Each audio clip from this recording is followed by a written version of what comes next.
Welcome to Conversations with Big Rich. This is an interview-style podcast. These interviewed are all involved in the off-road industry. Being involved, like all of my guests are, is a lifestyle, not just a job. I talk to past, present, and future legends, as well as business owners, employees, media, and land use warriors. Men and women who have found their way into this exciting and addictive lifestyle we call off-road. We discuss their personal history, struggles, successes, and reboots. We dive into what drives them to stay active in off-road. We all hope to shed some light on how to find a path into this world that we live and love and call off-road. This episode of Conversations with Big Rich is brought to you by the Off-Road Motorsports Hall of Fame.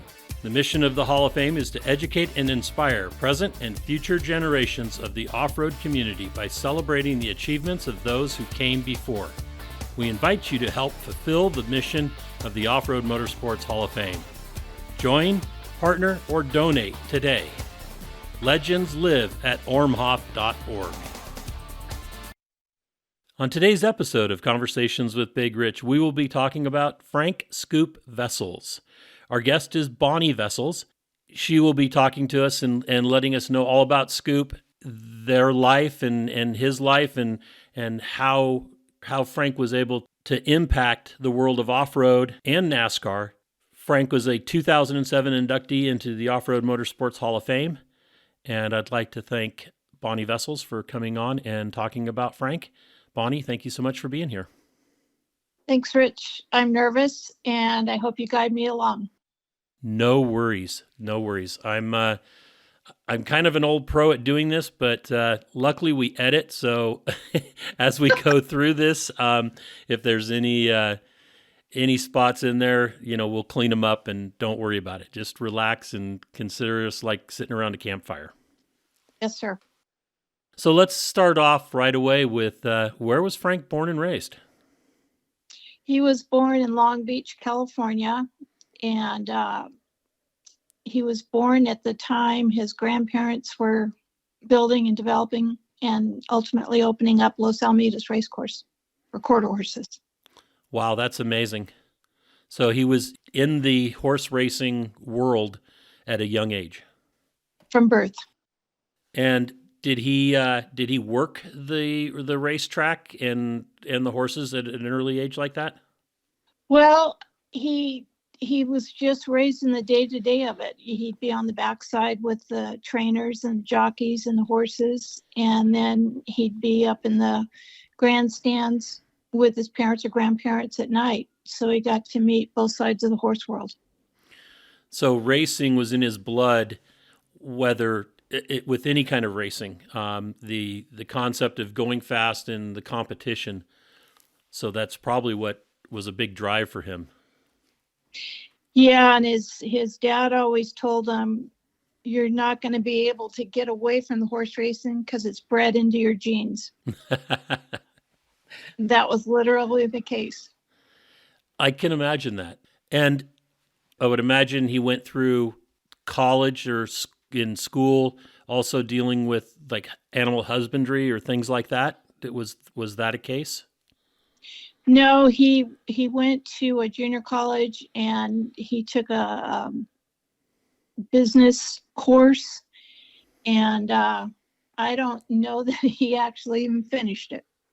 He was more involved with the surfing where he was going to school. More involved with the surfing? Yes, sir. Okay, so horses and surfing. That's Southern California right there. Yep.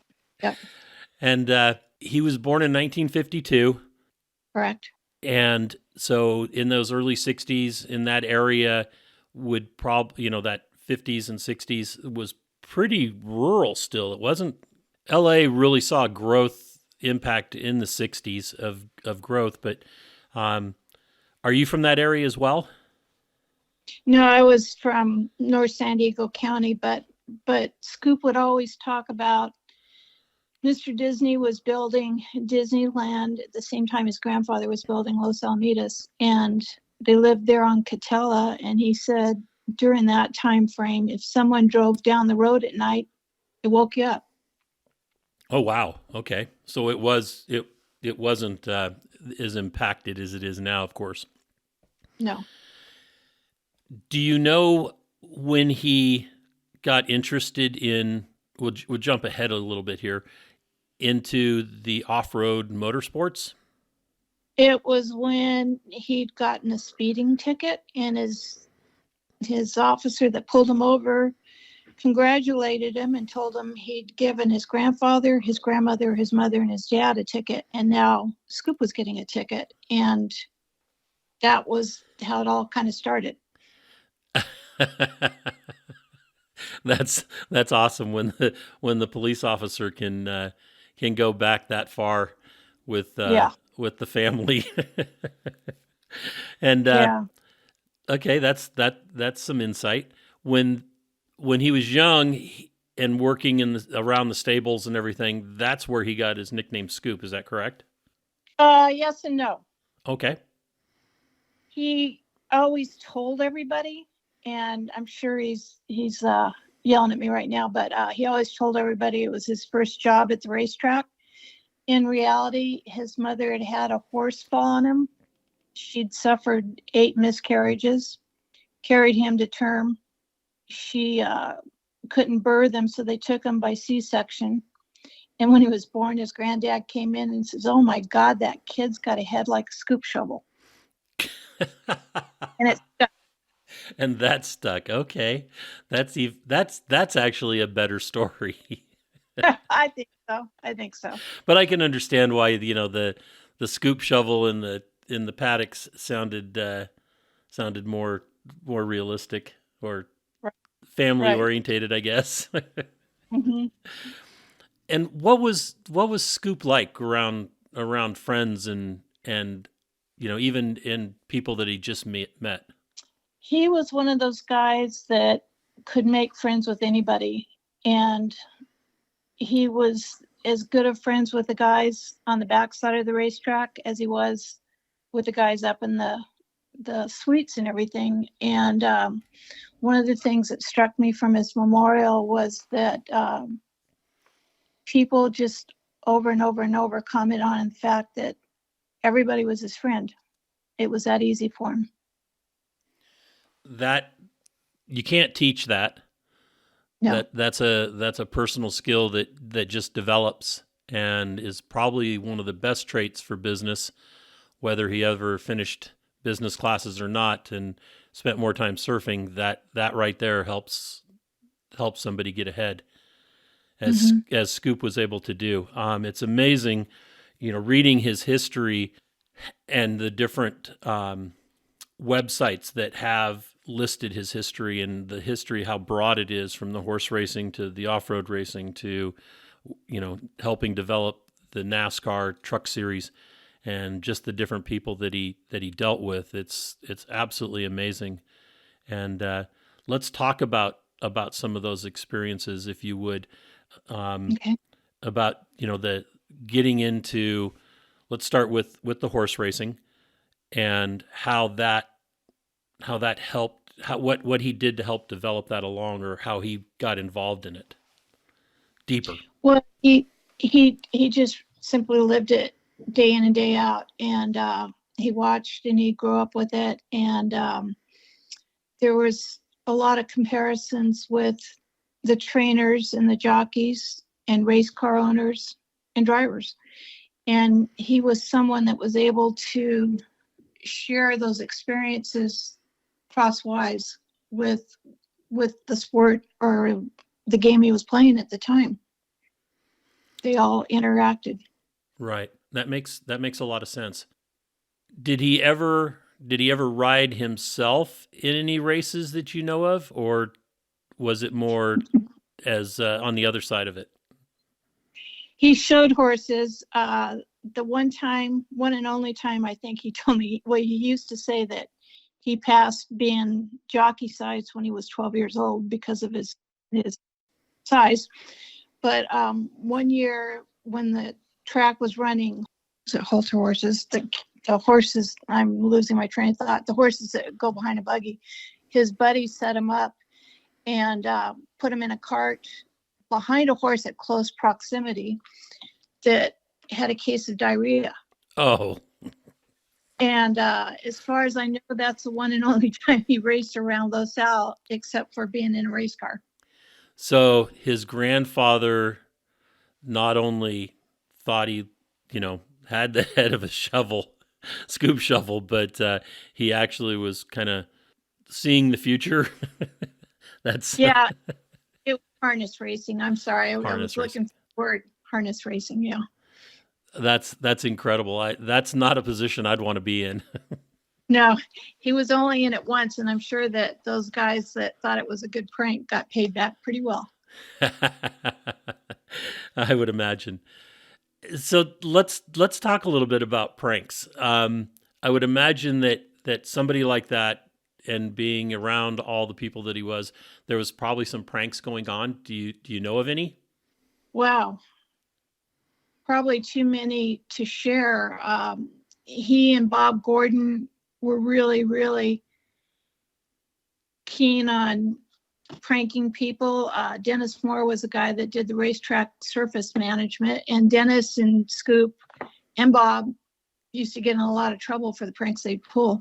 But they did the typical stuff like hot wiring a seat so that somebody jump in their truck and turn it on to go somewhere and shock them, and different things like that. He did something one time on one of his off-road deals where they stopped. I don't know if it was Gail Pike or somebody else, but he snuck some clams or crab meat or something into a carburetor and then let them go pre-run. And when they finished that day, they got to sit around trying to figure out what the smell was. So there was just all sorts of different little games going on all the time.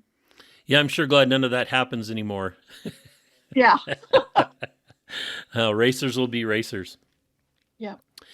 So let's talk about when his mother, I guess it was, that sold the Los Alamitos, and then they moved the operations, and then he kind of took over the running of those new operations. Is that correct?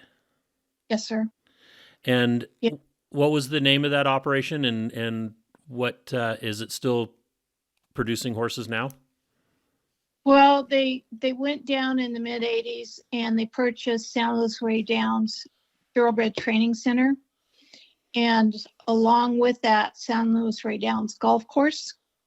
And then while he was rebuilding the golf course, which had been closed for some years due to flooding and stuff, he found a piece of property that eventually became the Stallion Farm. And it was roughly 2,000 acres, and it was an old cattle operation. And I met him when he was starting to lay out and create that farm. And it was all done on the back of placemats from either a bar or a restaurant. And I watched him design it, and it was in his mind. He designed it in his mind, and I was lucky enough to meet him during that time frame and watch him build his dream. Well, that's amazing. And how did you meet him? Met him at the 30th anniversary of the Bonsall Lions Club. My grandfather had been the first president there in Bonsall of the Lions Club, and I was single, and my mom and I went to that event that night, and this older guy kept coming around and asking me if I would dance with his boss. And after the third or fourth time, I said, sir, if he wants to dance with me, he just needs to come over and ask me. And it never ended after that moment in time. Okay, so he actually came over and asked you to dance then. Yes. Excellent. And he was younger than the guy that was coming over and asking? Yeah, the guy that was coming over and asking was the resort manager at the golf course. Oh, okay. April of 1985. That's awesome. And watching him develop his dream like that, I would imagine there was always trials and tribulations and things to overcome. Were there some things that he might have overcome that helped him in the future with other things? Was he the kind of guy that just took on the challenge and just went full at it? I would say he had a plan in his mind, and he took it area by area, and he would always take something away from another farm he'd been at, and he'd use those other examples to know, well, that works or this doesn't work. And he just built it as he was going along. And it was during the same time frame that Cal Wells was building that black Chevy. And Scoop took the time off during those years to build the farm. He called it his sabbatical, and it was when he was reopening the golf course and building the farm. And then when the farm got done, the truck was done, and he switched back over to focusing on off-road racing. So you guys met in 85, you said? Correct. Okay. And he was the winner of the 1977 Baja 1000. So he was racing before the transfer and then took time off. The sabbatical you're talking about was from racing. Correct. Okay. And how did he get involved with that first Baja 1000 and become a driver? Because it was his first race and he won it. Well, I'm not sure the stats on that, but I do know that if we go back to that conversation about the speeding ticket in the family, right, that was when his father suggested he think about racing in the desert, and his dad had ventured out a little bit in that yellow van that they had, and Bill Strop was part of the picture, and that's what ultimately got him into the desert, was his dad getting him off the streets. That makes sense. Harder to get tickets off-road. Yeah. Yeah. And so the first truck that he raced that was a Strop truck? That was the black Ford? Well, the first thing he raced was a yellow Ford van. Okay. And he said when that thing kicked up in the rear end, you'd be looking straight down at dirt. Yeah, that'd be unnerving. I would be. Yeah. You're sitting on top of the front wheels, basically. Yeah. And that's awesome. Any stories that he had from back then on those racing that, besides, when it would kick up and looking straight down into the dirt? Well, I've got old pictures, and one of the things that I enjoyed was that that thing was street legal. I don't know if it was the entire time or early or after, but the van had personalized plates on it for Los Alamitas. And like I said, his dad started off in it, and I guess that's about all I know of that particular vehicle. It was just that he and his dad and Bill Strop would share rides in it. Okay. And do you know what the progression was after the van? It would have been one of the mini black trucks. And again, it was probably a Strop truck. And I don't know. I can't think without looking back on my pages to see when that van was running, nor do I know when the first truck was created. Okay. Fair enough. He was named Rookie of the Year in 1978, and that's the year, I would imagine that was because of the 77 win. Yeah. That was, I would imagine that was something that he was pretty proud of. Yeah. The thing about off-road racing that was huge for Scoop was the fact that his family had an established business and career path for him. And he got introduced into the world of off-road, and what he did and what he created and what he became in that was all of his own doing. And so he had a racetrack career to fall back on, but his love in life ended up being the off-road world. And so when he was inducted into the Hall of Fame, he was in several already at that point in time, and that was the most emotional I ever saw him, was him thinking he didn't quantify that honor, and yet the pride of knowing that it was something he created on his own for himself. I can imagine that was pretty close to his heart that way, doing it on his own. I can understand that.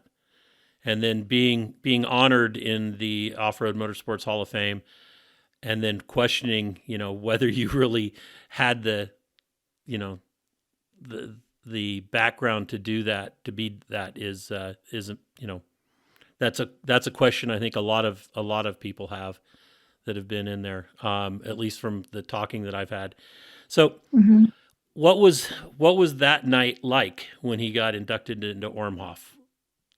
Where was that induction dinner at, that ceremony? Probably at Michael's there at South Point. Okay.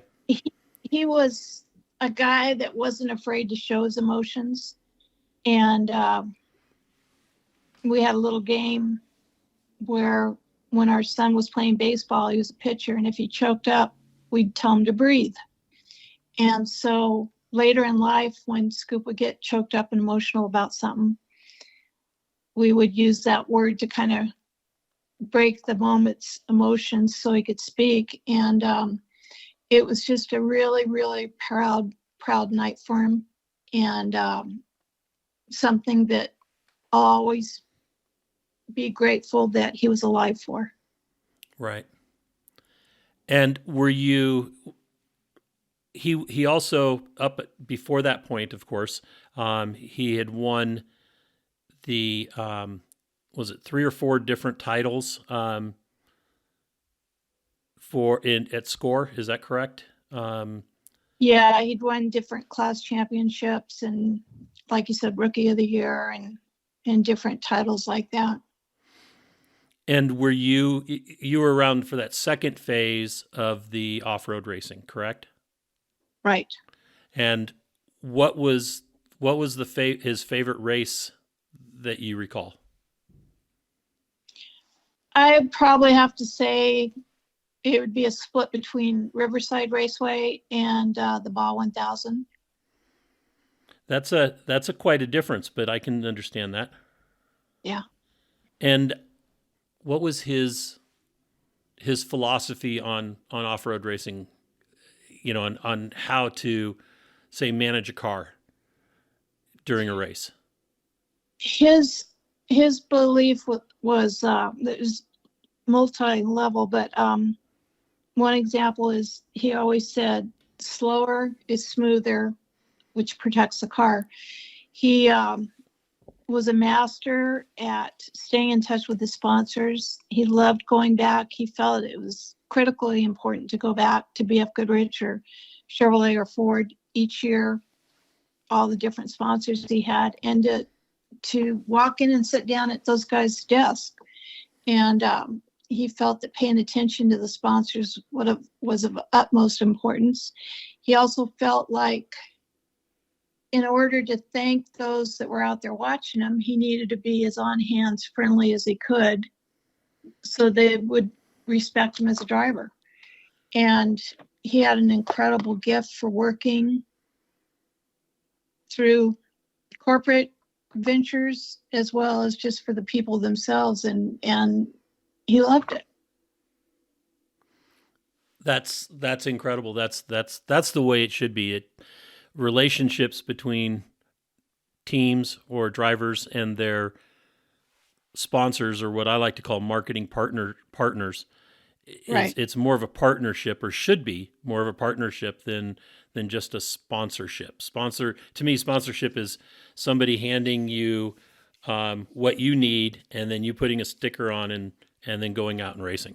That partnership is everybody working together like a family to bring everybody up in the family. Such as developing the off-road TA tires with BF and all that history.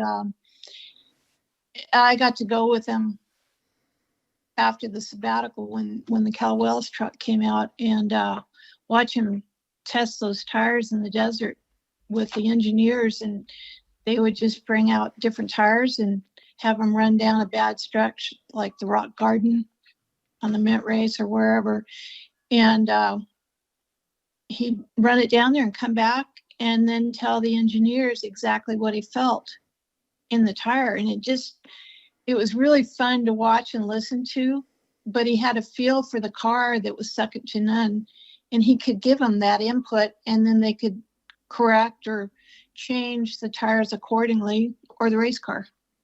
That too is very important, is being able to help with the development of parts like that. So then I just looking at my notes here, and I was mistaken earlier when I said he was 1978 Scores Rookie of the Year. It was actually 1972, and he was a sportsman Score Off-Road Sportsman of the Year in 1978.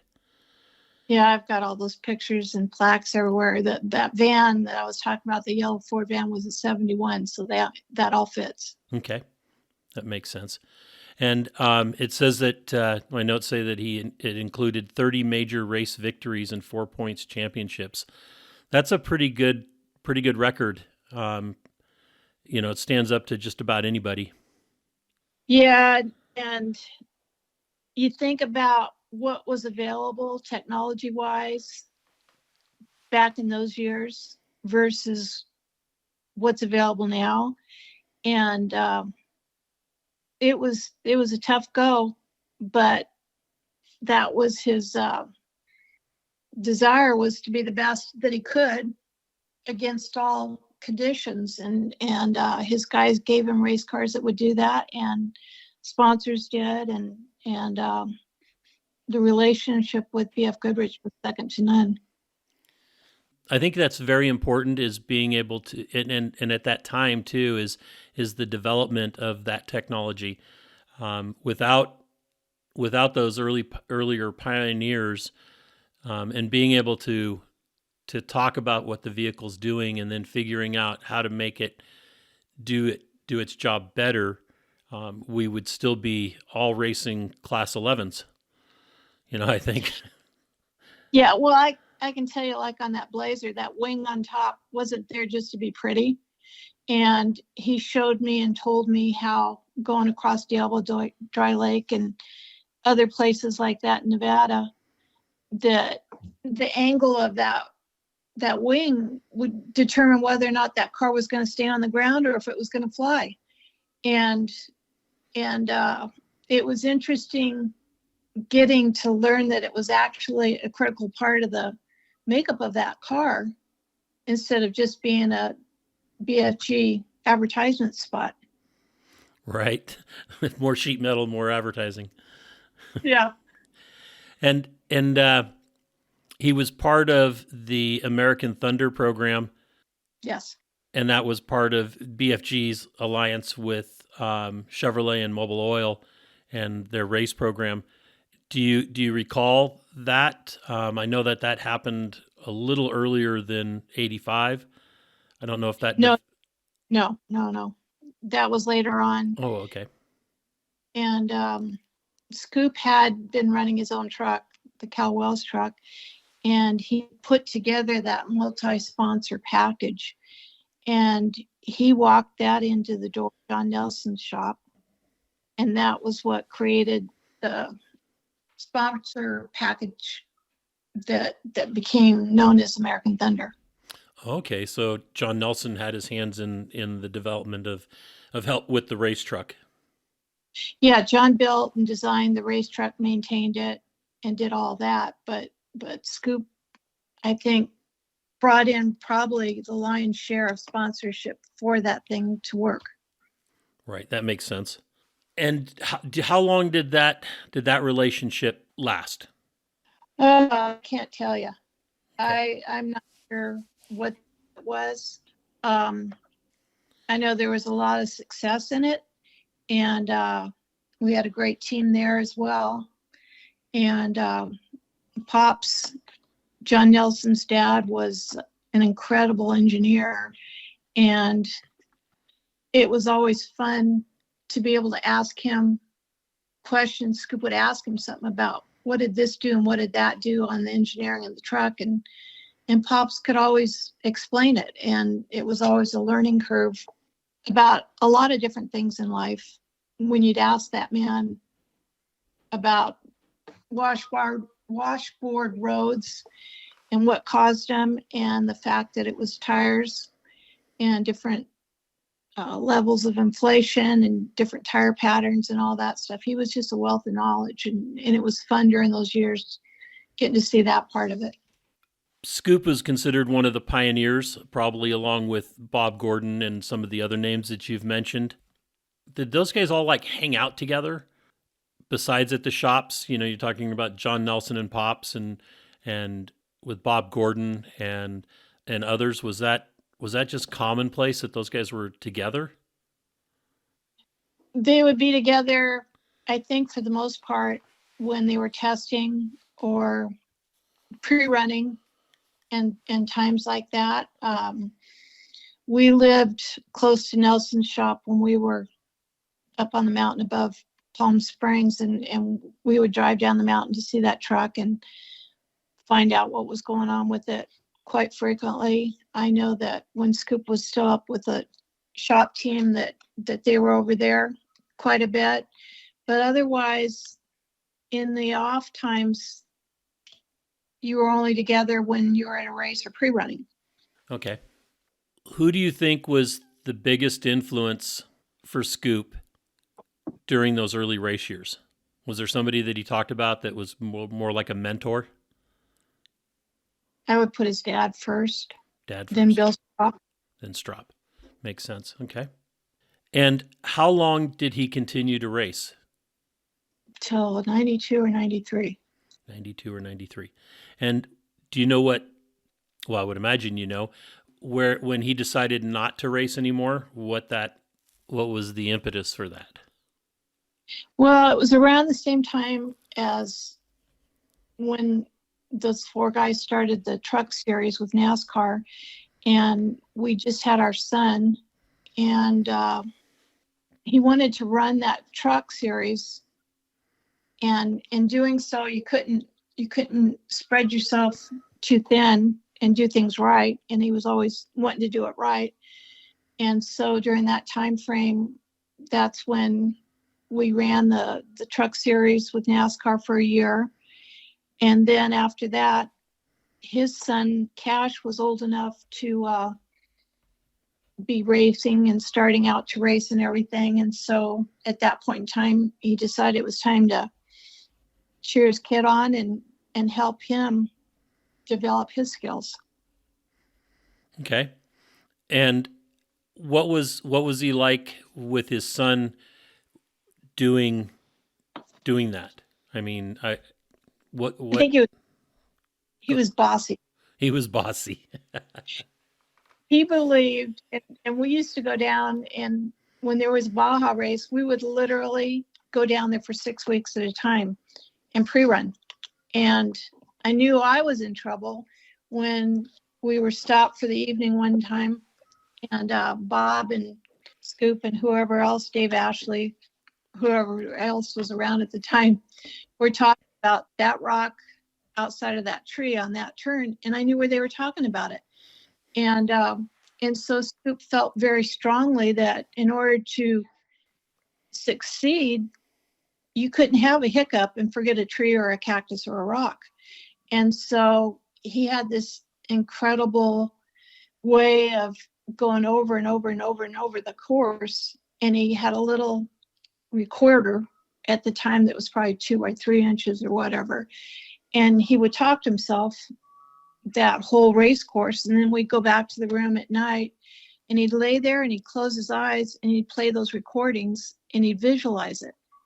And he did the same thing when he had an opportunity to race for Darren Brassfield's family that one time at Pikes Peak, except we were in that rent car and we had to wait for the mountain to open. And then he did that same thing to memorize that course and all the dangerous turns it had. I didn't realize that he had raced Pikes Peak. How did he do at that race? He didn't win. He finished. I can't remember what position he did, but and then going back to his son real quick. Yes. His son didn't think it was necessary as much to pre-run, and Scoop got real frustrated over that because he knew that was a key ticket for him being successful and not having somebody else beat you to the finish line. But yeah, he ran Pikes Peak 2 or 3 times, and Eagle Talon, Brassfield Family, BF. That was mid 90s probably. Okay. And with NASCAR, he raced the Truck Series 1 year? Yeah. Did it 1 year. We were lucky enough to have a big plane. We could fly our crew from and to each event. We focused on it, and we had success because he won the first race with PJ Jones as our driver at Bakersfield. And then we'd go to all the events everywhere. It was really fun to get to see what the big guys did with the big cars. And after that first year's time, after we went in, and it was 4 guys and me, we went in and they'd put together that prototype, and we went back there to meet Mr. France, and those guys put that truck outside of Daytona, and everybody had to walk past it to get into the racetrack that year. They went back there, and Mr. France says, well, it's a good idea, boys, but we're not really interested. Well, then the guys went out there and put on that series that first year, and Mr. France started changing his mind and started injecting the big name drivers in there. And Scoop turned around one day and he says, you know what? He says, I think it's time we go back to horse racing. We make a whole lot of money there compared to us. But we got to do it for a year. That's awesome. And what was that year like? I mean, you're constantly, because that stuff's almost every weekend. It was crazy busy, and it was fun because we always followed NASCAR. It was fun to see in person those tracks. Walk up that slope at Daytona was just mind-boggling, and so we got to see all those particular places and do them all. And it was something that was taking too much time away from the horse industry side of our lives. And like I said, he did it for a year, and then he said, well, we need to get back to what we do that makes money. Right. That makes sense. That was those few business classes. Yeah. And then he went off-road racing, Yeah. which makes a lot of business sense. Yeah. Well, I'll tell you that the highlight of that career was when he was racing for Nelson & Nelson, and we'd stepped away from the horse industry and all that. And he's devoted all that time to off-road racing. And he was beyond proud of the fact that with his sponsorships that he'd nurtured through all the main sponsors, we lived on that money during that time frame. He had money to supplement the truck racing, but for our lives, our personal lives, it meant the world to him that he was able to pay for our lifestyle based on those sponsorship monies. Right, and not take it away from the horses. Correct. Yeah, that's that independence again. Mm-hmm. A lot of independence. And as a family man, what was he like? He was the best dad those kids could ever ask for. We had a blended mix of his, hers, and ours. And his son grew up with his mother. And then I had a son. And then we had Colt together. And when when he was younger and had his son, he was so involved with what he was doing in life that he didn't spend that much time with Cash, his older son. And then when we had Colt, life had changed to the point where we spent a lot of focus on growing him up and doing everything. We homeschooled him and traveled the world with the American Quarter Horse during that time frame, and it was fun, and it was getting to do whatever blend of life we wanted to do with the racing, with the cars and the horses and the horse business. That's awesome. And what was his relationship? And this is, you can answer this honestly or any way you wish, with Cash being, I know that those kind of families, blended families, and being so busy when you're younger and have young kids, that a young child, that you get away from that. What was the relationship like up to the time when Frank passed? It was really good.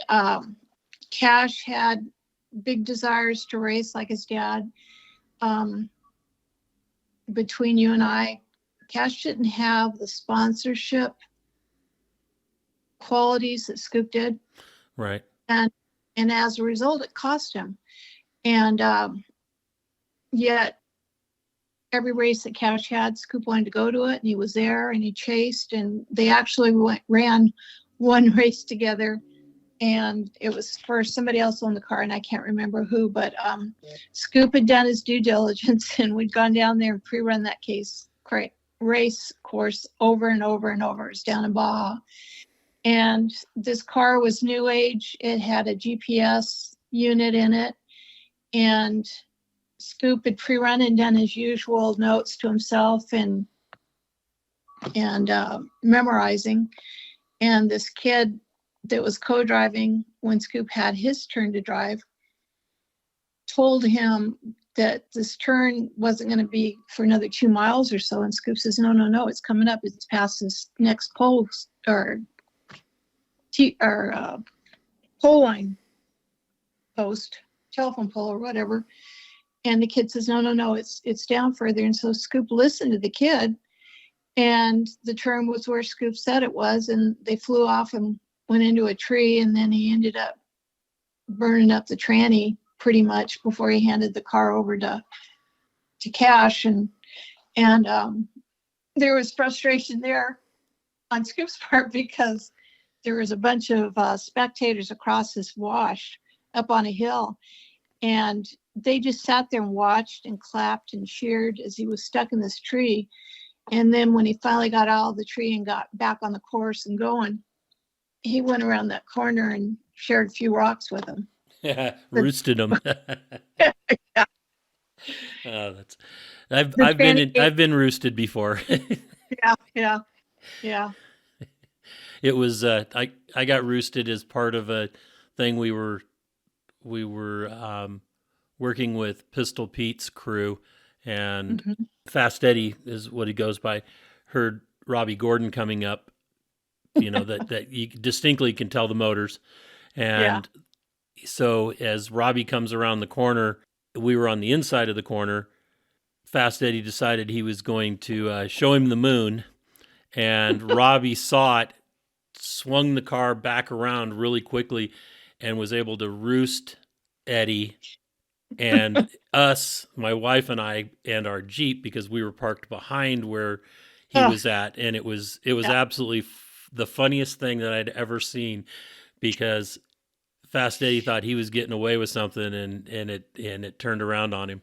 But that was pretty funny. Well, I remember those early years of going to the Hall of Fame deal and watching these guys nervously come up to Scoop and remind him of a motorcycle on a certain turn or a certain straightaway or whatever, and how they remember him nudging him just kind of off to the side. And he didn't ever hurt anybody or do anything bad in that respect, but he did remind him that he was there and he was bigger than them. Right. That's important for for those other classes to remember that go off before the trucks and stuff. That was when I learned about how he would run up on them hard and then lock it up, and it would spit the rocks forward. A warning. Yes. Hey, I'm back here. Get out of the way. Yeah. The freight train is coming. Yep. Yep. We had a run-in. We met some people, some guys down from Canada, I think it was, that were racing quads, and they were talking about how it was at Mike's Sky Ranch, and they were talking about how they were going to be so fast. And I said, well, you guys take off just before, you're like the last class that goes out, sportsman quads, before the trophy trucks leave a few hours later. I said, the trophy trucks will catch you. And these guys were like convinced they were not going to be caught. And I said, no, that you're going to get caught. And when you do, you need to get off the race course. When you see that city of lights come up behind you, because it's going to be nighttime or early morning, you need to move, because these guys are in the hunt. They're the leaders of the pack. And when you see these guys, you need to just get out of the way, because a quad and a truck that weighs as much as a school bus is not, no comparison. I'll tell you something else that you just remind me, because you said Mike's Sky Ranch. Mike and Scoop's father were good friends. And we spent a lot of time up there with Mike, and we'd go down and we'd pre-run with Mike, and there was always some interesting routes that he'd show Scoop. And one of the fun things was to get done with the race and come back and sit down and say, well, do you use any of them? Nope. He says it was just, but you couldn't tell Mike no. If he wanted to show you a secondary route, he was going to show you. And we got to spend many years down there with him one-on-one, and that was some real special times. Oh, I can imagine. I wish, that's one of the things I wish I had more time to do, is to spend time in Baja. It's such a special place. Yeah. There was an ambulance from Los Alamitos down there for years in Santa Ynez that Scoop's dad had donated, and it was the only ambulance they had down in that area. But there was all sorts of little things around the peninsula that his dad or he had created, and he always paid homage to him. He'd always go back and visit and check in on those people. That says a lot. That's great character.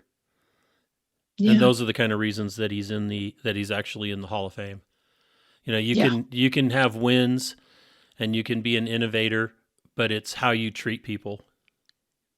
Well, and the giving back, that's always been a real strong part of our belief, is what can you give back to the industry. And it's, everybody can go out and win races, but it's the little things you can do to give back to the sport that are the world's biggest things.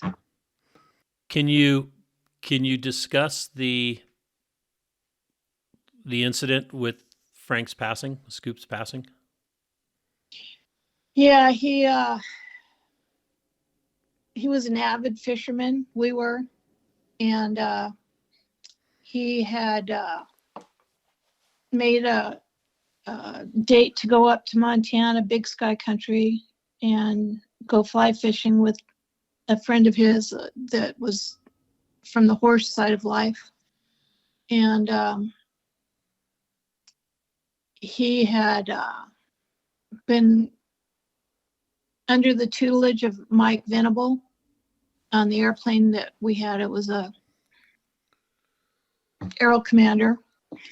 And Mike had been the guy that had taught him everything, and he'd wanted to get certified for when you wear a mask for IFR and instrument rating.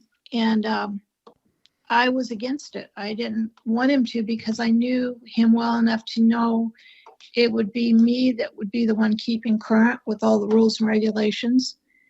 And Mike was really adamant about how much better of a pilot it would make him. And I knew Scoop too well. I knew that he would learn it and he would use it, but I just wasn't comfortable with him converting over. And when he took off for that trip to Montana, he had started carrying a canister of oxygen, and he'd go up and above the VFR ratings where he could get above storms and stuff like that. And he'd iced up that plane one other time, and I was with him, and I was the nag, and I knew it was cold outside. I knew it was raining. I said something, and he looked at his temperature gauge, and he immediately dropped at 5,000 feet.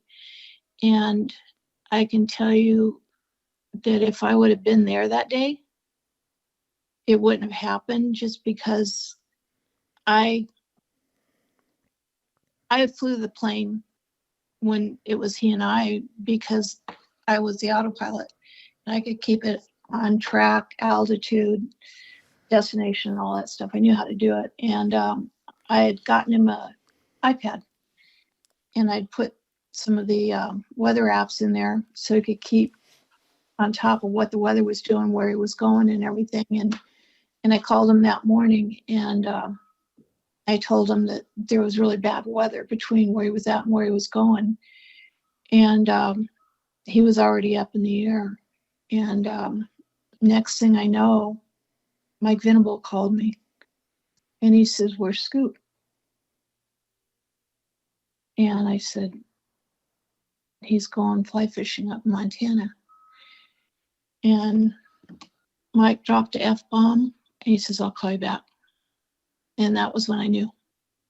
They'd flew into weather. He iced up, lost a wing, and it spiraled down on a cattle ranch. It ended up being friends of friends.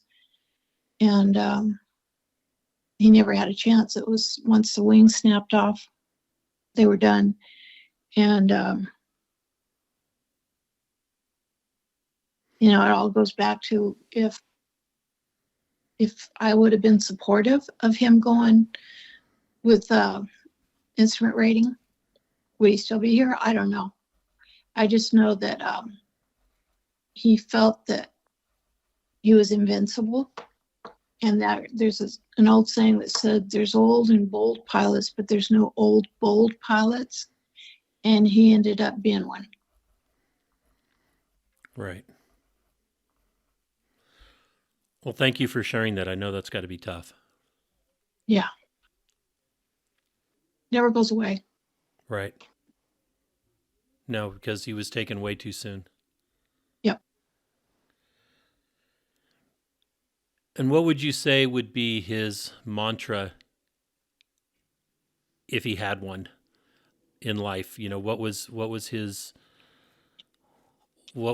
driving force? What was a sentence that might encapsulate that?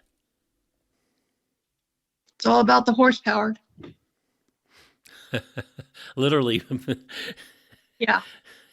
Yep. Awesome. He was the epitome of that. Well, with that, Bonnie, I would like to say thank you so much for spending the time and talking about Frank, and a little bit about your life with him as well, and the family and the driving forces behind, Frank Scoop Vessels. And I appreciate the time. Thank you. Thank you. I appreciate you taking the time, Rich. And I hope at the ORMHOF celebration this year, if you're there, I'd like to meet you in person and say hello. Yes, sir. That will happen. Excellent. You have a great All day. right. Well, thanks, Rich. Okay, thank you. Bye-bye. All right. Well, that's another episode of Conversations with Big Rich. I'd like to thank you all for listening. If you could do us a favor and leave us a review on any podcast service that you happen to be listening on, or send us an email or a text message or a Facebook message, and let me know any ideas that you have, or if there's anybody that you have that you think would be a great guest, please forward the contact information to me so that we can try to get them on. And always remember, Live life to the fullest. Enjoying life is a must. Follow your dreams and live life with all the gusto you can. Thank you.